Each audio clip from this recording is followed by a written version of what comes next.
Filipinos possess strong faith. We Catholics celebrate different feasts of our patron saint. Compassion and healing presence is uprooted to us when it comes to faith-related festivities. The question is this: is this a way to get out, cope with the oppressive situations we are into? We met Aling Pilar Martinez Abad of Antipolo, 60 years old and a mother of 6. She exemplifies a typical Filipino devotee. Meron mali, merong hindi totoo, hindi nangyari. Mahilig talaga ako magpahula. Kasi ngayon, hinihingi ko na, una, patawad. Pangalawa, kalooban niya, ibibigay niya.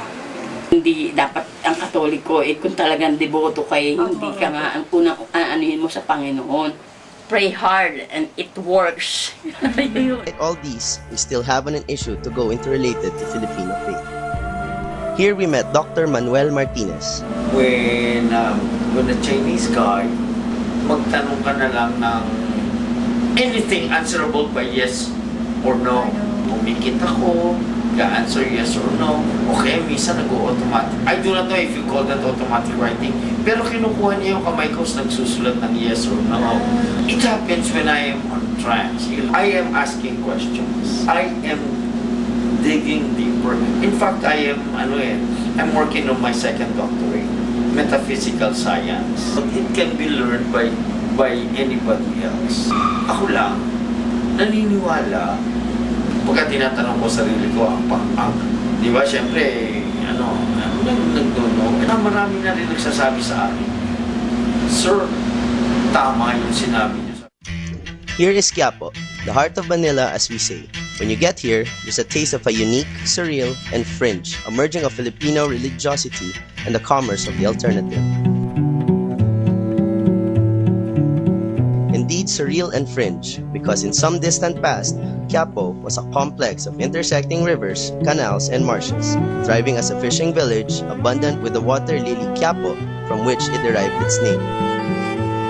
But time and change have ravaged Quiapo of that historical past, and around the church, an enclave of commerce prospers, an outdoor market that caters to the masa, seeking bargains for its mundane, spiritual, and alternative necessities. It is in the 9th of January when the Feast of the Black Nazarene is held here annually. Immediately, abutting the Quiapo Church, there's the commerce for the devotees and the dabblers in the alternative. Rows of palm readers and fortune tellers. This has ever intrigued us. A question we need to look into. Fortune tellers in front of the Quiapo Church? And because of this, we researched on how these fortune tellers came along. Predictive methods of fortune telling include astrology, the interpretation of the movements of heavenly bodies as influences on earthly events, numerology, and the utilization of objects such as playing cards, tea leaves, crystal balls, dice, fire, water, and scattered salt. Fortune telling as a process of analysis can take such forms: graphology, or the study of handwriting; physiognomy, or the study of facial characteristics; phrenology, or the study of contours on the skull; and palmistry, or the study of lines on the palm of the hand. Here in Quiapo, these cards, or what we call the tarot cards, are the most commonly used by these fortune tellers. Claims have been made for tarot cards having originated in China, India, or Egypt, but their true origin remains obscure. Tarot cards approximating their present from first appeared in Italy and France in the late 14th century. We really want to know how these fortune tellers came about here in Quiapo. For questions lying in our heads, we took all the courage to talk to some of fortune tellers. Tumigil lang ako 2,000. Marami po ba nagpapahula sa inyo? Marami. Lalo na kung makikita na ako ng mga customer ng iba. Halos lahat nagbalingan. Hindi lang isa. Anong hindi mo ba kayo pinagbabawalan na manghula dito? Kasi simbahan lang po yung katabi mo. Hindi rin natin naman kami sa likuran eh. Sa tabi naman kami. Bago naman sila magpahula sa amin, minsan yung iba. Kaya nataan mo lang siya sa simbahan. Here is Aling Ella, fortune teller for years now. Let's see how we're able to talk and go deeper into her work as a fortune teller. Ay, palipat-lipat kami ng bahay. Nung taon na nangula ko dito, parang nagipit kami sa pera. Nagipit kami sa pera. Tsaka wala na akong pasukan. Bago ako nabula dito, nakahula na akong 5 taon sa labas. Lima kaibigan kakilala siya. Kasi mga nanuno ko, lolo't lolo ko, mga herbolabyo, tsaka marunong sa mula, sa mukha, sa lahat. Ngayon naman, nanay ko marunong sa baraha. So, Parang maturuan ako ganun. talagang pasa-pasa po yan. Tama, parang pasa-pasa. Ewan ko lang kung ano yan. Yung parang third eye yan. Ang lola ko, katoliko.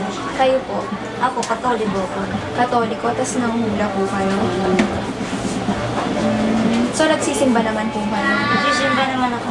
sa Quiapo O sa Church. Quiapo Church.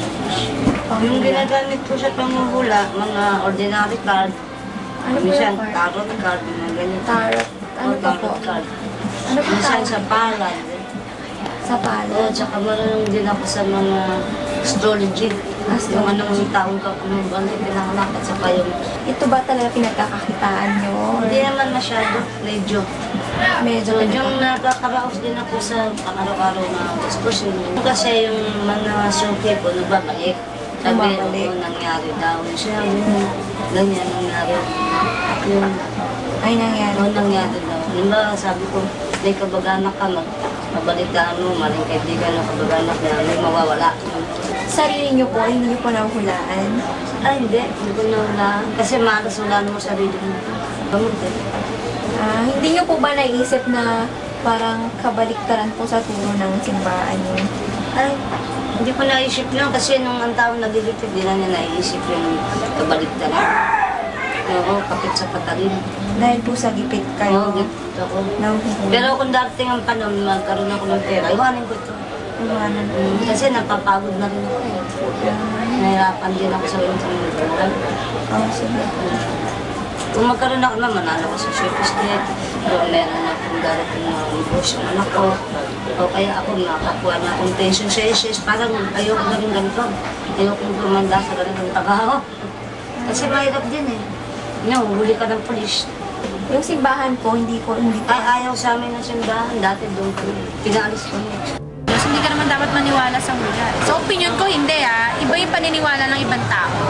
Kasi unang-una, kung malakas ang pananampalataya mo sa Diyos, hindi ka naman dapat maniwala sa hula. Ay, hindi. Bakit? Inaalis ko nga sila. Pinaayos Maraming niyo po? nilolokong tao. Eh, wala lang yun. Eh, di ba pinagkakakitaan nila yun? Yun nga.